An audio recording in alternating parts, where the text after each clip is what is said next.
Hello நண்பர்களே வணக்கம். சமீபத்தில India versus south Africa test போட்டி வந்து நடந்துட்டுருக்கு. ஸோ இந்த தொடரில வந்து பார்த்தீங்கன்னா, இந்திய அணி தோல்வி நோக்கி போயிட்டுருக்கு. ஸோ இந்த நிலைமையில இந்திய அணியோட முன்னாள் கேப்டன் விராட் கோலியோட பிரதர் விகாஸ் கோலி வந்து பார்த்தீங்கன்னா, சமூக வலைதளங்கள்ல ஒரு பதிவு போட்டிருக்காரு. இது வந்து தற்போதைய இந்திய அணியோட தலைமை பயிற்சியாளர் இருக்கக்கூடிய கௌதம் காம்பீர வந்து மறைமுகமா விமர்சனம் பண்ணக்கூடிய அளவுல இருக்கு அப்படின்னு சொல்லி கிரிக்கெட் வட்டாரங்கள்ல பெரிய சலசலப்பை ஏற்படுத்தியிருக்கு. ஸோ இந்தியா வந்து பார்த்தீங்கன்னா, சொந்த மண்ணில சவுத் ஆஃப்ரிக்கா கிட்ட 0க்கு 2 அப்படின்ற கணக்கில வந்து தோல்வியை நோக்கி போயிட்டுருக்கு.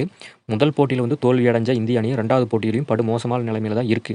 ஸோ இந்த சூழல் தான் பார்த்தீங்கன்னா, விராட் கோலியோட சகோதரர் வந்து விகாஸ் கோலி சமூக வலைதளங்கள்ல ஒரு பதிவு போடுறாரு. அதில வந்து அவர் என்ன சொல்லியிருக்கார் அப்படின்னா, ஒரு காலத்தில வெளிநாடுகள்ல போய் வெற்றி பெறணும் அப்படின்றதுக்காக விளையாடிட்டு இருந்தோம்.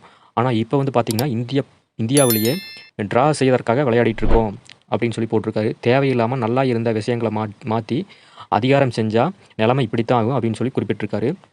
அவர் வந்து நேரடியா யாரையும் குறிப்பிடல அப்படின்னாலும், அதிகாரம் செய்றது, தேவையில்லாம விஷயங்கள மாற்றுறது, இந்த மாதிரியான வார்த்தைகள் வந்து தலைமை பயிற்சியாளர் கௌதம் காம்பீரையே குறிப்பதாக ரசிகர்கள் வந்து சமூக வலைதளங்கள்ல கருத்து சொல்லிட்டு இருக்காங்க. இப்ப வந்து பார்த்தீங்கன்னா, காம்பீர வந்து ஏன் குறி வைக்கிறாங்க? ஏன்னா, காம்பீர் பயிற்சியாளரா பொறுப்பேற்றதிலிருந்து இப்ப வரைக்கும் பார்த்தீங்கன்னா, டெஸ்ட் அணியில பல மாற்றங்கள வந்து செஞ்சுட்டு வந்திருக்காரு. அணியோட தேர்வு, அதாவது வந்து பிளேயர வந்து கையாண்ட விதம், அது மட்டும் இல்லாம பார்த்தீங்கன்னா, பேட்டிங் ஆர்டரில் செஞ்ச தொடர் மாற்றங்கள் இது எல்லாமே பார்த்தீங்கன்னா விமர்சனத்துக்குள்ளாயிட்டு வருது. விகாஸ் கோலியோட இந்த பதிவு இந்த விமர்சனங்களுக்கு மேலும் வந்து வலு சேர்க்கும் விதமாக அமைஞ்சிருக்கு. இப்போ நடந்துட்டு வர்ற போட்டியில் வந்து பார்த்தீங்கன்னா 2வது போட்டியில் முதல் இன்னிங்ஸில் வந்து பார்த்தீங்கன்னா 288 ரன்களை வந்து பின்தங்கி இருக்கு இந்தியா. இப்போது 549 ரன்கள் அப்படின்ற ஒரு இமாலய இலக்கை நோக்கி வந்து இந்திய அணி 4ஆம் நாள் ஆட்டத்தில் வந்து முதல்லயே 2 விக்கெட்டை வந்து இழந்துட்ட நிலையில் இருக்குது.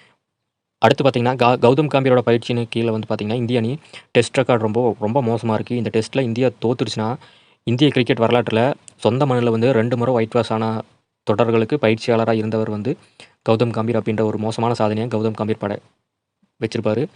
அவர் வந்து பயிற்சியாளரா இருந்து 18 டெஸ்ட் போட்டியில இந்தியால 9ல தோல்வியும், 7 போட்டிகள்ல மட்டும் வெற்றி அடைஞ்சிருக்கு.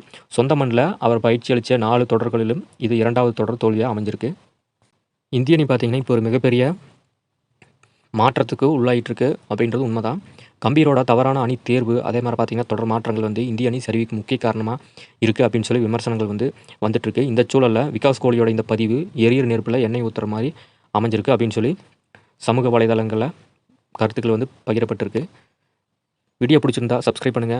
ஆல் அப்படின்ற பெல் ஐக்கானையும் பிரஸ் பண்ணுங்க. அப்பதான் நம்மளோட வீடியோ உங்களுக்கு உடனுக்குடன் உங்களுக்கு நோட்டிஃபிகேஷன் வந்து சேரும்.